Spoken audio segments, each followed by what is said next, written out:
They say every building carries its history like a scar. Some whisper it, others scream it. In 2003, an elite Catholic boarding school in upstate New York became the center of a chilling exorcism case that was buried under official silence. What happened in room 309 was not just a haunting, it was a full-scale demonic possession. The Vatican knows, but they won't speak.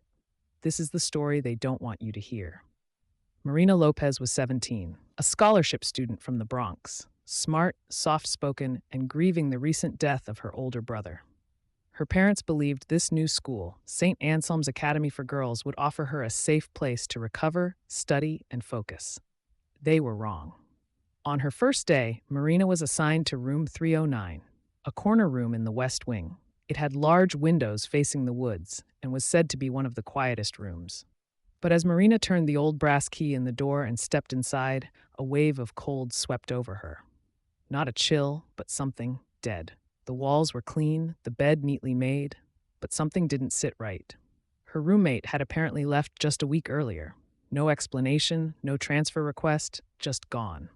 That night, Marina couldn't sleep.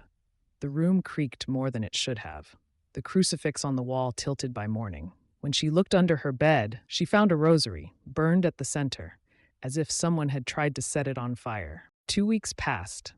Marina grew pale and withdrawn. Teachers noticed her slipping grades.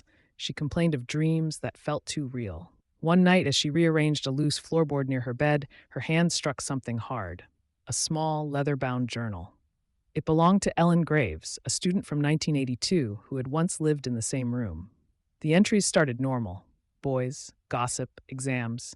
But soon they grew, desperate. I hear him calling from the mirror. He only talks when I'm alone. The walls bleed in my sleep, or maybe I bleed into the walls. Last night I woke up standing outside, barefoot. I don't remember unlocking the door. The final entry was dated October 31st, 1982. He's inside now. I opened the door. No further pages. No mention of what. Within days of reading the journal, Marina changed. She began speaking in languages she never learned. Latin, Aramaic.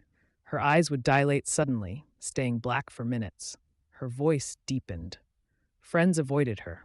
Teachers sent her to the infirmary, but the nurse claimed she couldn't stay in the room with her. She looked at me like she knew how I'd die, the nurse said. One night, Marina was found in the chapel. Scratched Latin phrases had been carved into the altar. Non serviam, I will not serve. When the principal contacted the diocese, she didn't request a counselor. She requested an exorcist. Father Elias Donovan was 63. A retired exorcist who had failed in his last case, a 12-year-old girl in Chicago who died during the ritual. He had vowed never to perform another.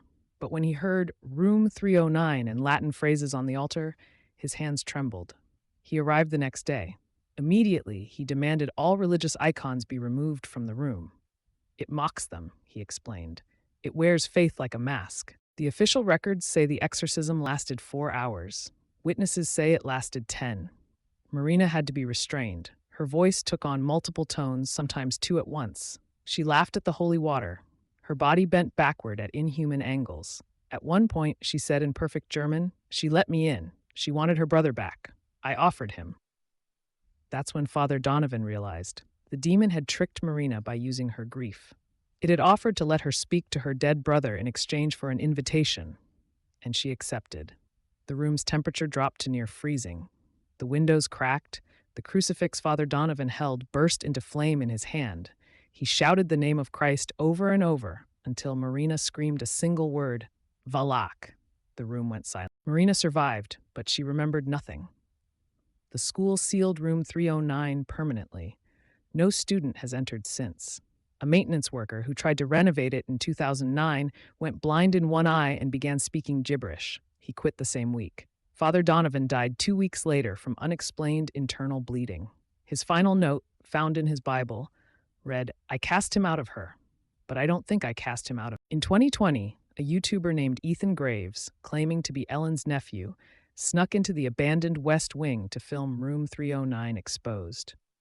He uploaded the first 10 minutes of footage, doors opening by themselves, a voice whispering his name, a shadow crawling across the ceiling.